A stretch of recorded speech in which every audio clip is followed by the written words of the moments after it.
நீங்களும் SQL queries run பண்ணி பார்க்கிறதுக்கு என்ன சாஃப்ட்வேர் டவுன்லோட் பண்றதுன்ற டவுட்ல இருக்கீங்களா? இந்த வீடியோ உங்களுக்காக தான்.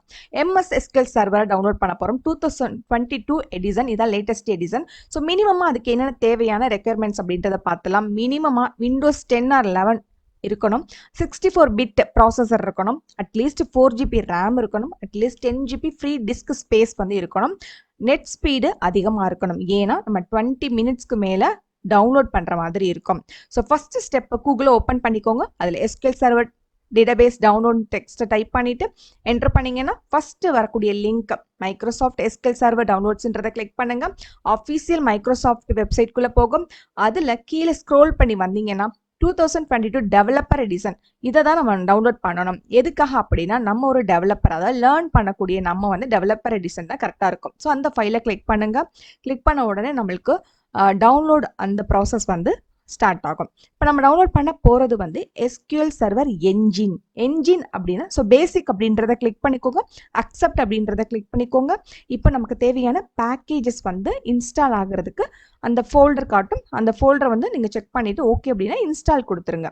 ஓகே, நமக்கு தேவையான பேக்கேஜஸ் டவுன்லோட் இன்ஸ்டால் ஆகும். இதுதான் SQL சர்வர் என்ஜின். என்ன நம்ம டேட்டா எல்லாமே ஸ்டோர் பண்ணக்கூடிய இடம். இதுதான் ஃபர்ஸ்ட் நம்ம டவுன்லோட் இன்ஸ்டால் பண்ணுறோம். ஸோ இந்த ப்ராசஸ் வந்து ஒரு 20 மினிட்ஸ் கூட ஆகலாம். ஸோ நம்ம பொறுமையாக இருக்கணும். அடுத்து இன்ஸ்டால் SSMS அப்படின்ற ஒரு ஆப்ஷன் வரும். அந்த ஆப்ஷனை கிளிக் பண்ணுங்க. ஸோ வெப்சைட் வந்து ஓப்பன் ஆகும். மைக்ரோசாஃப்டோட வெப்சைட் தான். அதில் ஸ்டெப் 2ல் வந்து பார்த்தீங்கன்னா கீழே ஒரு லிங்க் இருக்கும், டவுன்லோடு SSMS 21 அப்படின்ட்டு. அந்த லிங்கை கிளிக் பண்ணோம்னா நம்மளுக்கு டவுன்லோட் ஆகும் அந்த ஃபைலு. இது என்ன அப்படின்னா இதுதான் நம்மளுடைய எடிட்டர். இங்கே தான் நம்ம ஒரு டேட்டாபேஸ்க்கான கொரி ரைட் பண்ண போகிறோம்.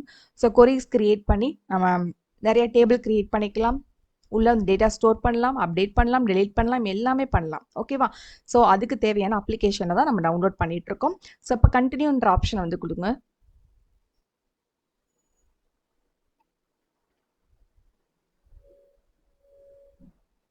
ஸோ பின்னாடி பார்த்தீங்கன்னா இன்ஸ்டாலிங் அப்படின்ற ஒரு விண்டோ வரும். அந்த விண்டோவை வந்து கிளிக் பண்ணிக்கோங்க.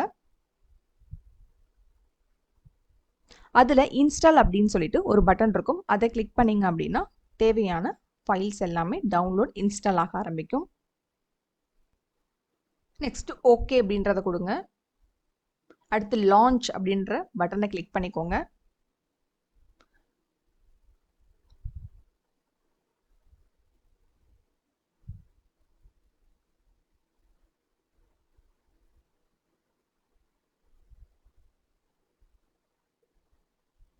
இதில் ஸ்கிப் கொடுத்துருங்க.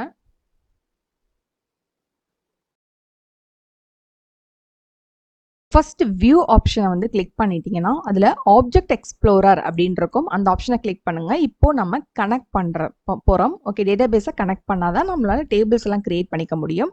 ஸோ இந்த கனெக்ட் ஆப்ஷனை கிளிக் பண்ணிங்கன்னா டேட்டாபேஸ் என்ஜின்ற ஆப்ஷன் இருக்கும். அதை கிளிக் பண்ணுங்க. இப்போ நம்ம ஆத்தென்டிகேஷன் வந்து விண்டோஸ் ஆத்தென்டிகேஷன். ஸோ விண்டோஸ் ஆத்தென்டிகேஷனில் என்ன தேவைப்படும்னா சர்வர் நேம். இந்த சர்வர் நேம் எப்படி கண்டுபிடிக்கிறதுனா உங்களுடைய கமெண்ட் ப்ராம்ப்டை ஓப்பன் பண்ணிக்கோங்க. ஓகே,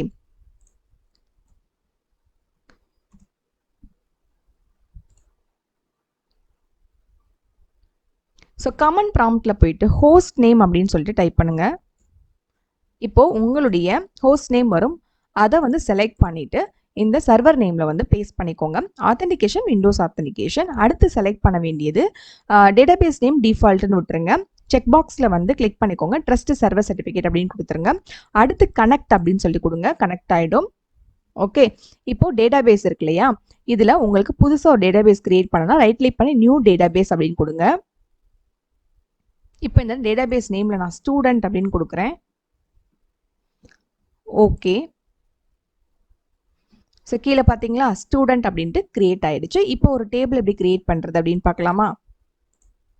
ஸோ நியூ கொரி அப்படின்றத கிளிக் பண்ணிவிட்டு இந்த இடத்துல ஸ்டூடெண்ட் அப்படின்ற டேட்டாபேஸை செலக்ட் பண்ணிக்கோங்க. So create table student 1 table name கொடுத்துக்கிறேன். ஓப்பன் பிரேஸ் போட்டுட்டு column name student ID int comma student name varchar.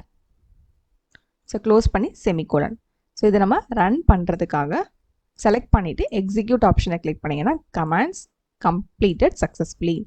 So அடுத்து நம்ம அதை ஓப்பன் பண்ணுறதுக்கு select star from table name student 1 semicolon. பாருங்க நம்ம கிரியேட் பண்ண காலம்ஸ் வந்து நம்ம ஓப்பன் பண்ணி பார்த்தாச்சு. ஸோ இதை மாதிரி வந்து டேட்டாஸ் உள்ள ஆட் பண்ணிக்கலாம் அண்ட் அப்டேட் பண்ணலாம், டெலீட் பண்ணலாம். இதெல்லாம் நான் செப்பரேட் வீடியோவில் உங்களுக்கு கிளியராக வந்து எக்ஸ்பிளைன் பண்ணுறேன். ஸோ என்னோட சேனலை சப்ஸ்கிரைப் பண்ணி வச்சுக்கோங்க. இந்த வீடியோ உங்களுக்கு ரொம்ப யூஸ்ஃபுல்லாக இருந்துச்சு அப்படின்னா லைக் பண்ணிக்கோங்க. உங்கள் ஃப்ரெண்ட்ஸ் கூட யாராவது எஸ்கியூஎல் படிக்கணும் அப்படின்னு சொல்லிட்டு இருப்பாங்க இல்லையா, அவங்க கூட ஷேர் பண்ணிக்கோங்க. தேங்க்யூ ஃபார் வாட்சிங்.